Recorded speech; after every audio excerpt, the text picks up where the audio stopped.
munotosvika palevel yekuti munoyamusirana vanhu. How is that possible?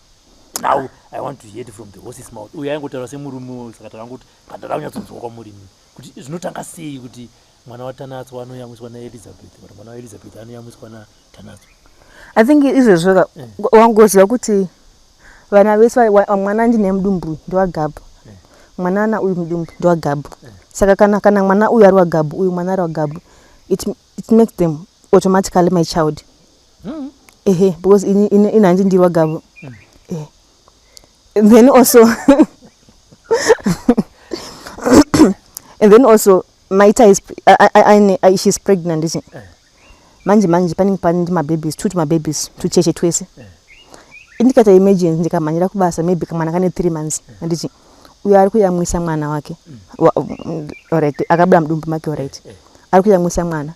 Indasiya mwana kumba ndenda kubasa. Ndipo angabikira mwana ma potatoes yani mukaka uri kuchururuka. Hakusi like zvakasiyana wese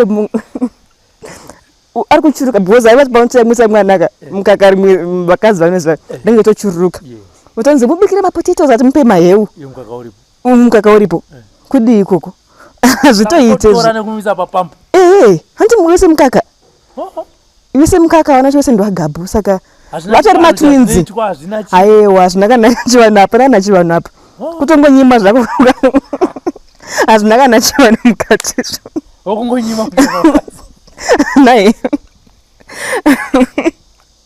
Andi panzo zanzi simba mukaka uperi saka kutongopa because mwana wako.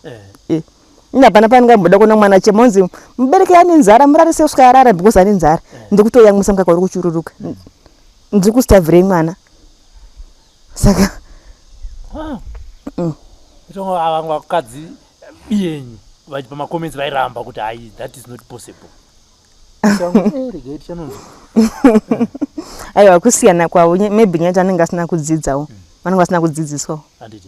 For these and more stories, tune in to Zim News Bit TV with Robert Tafumani.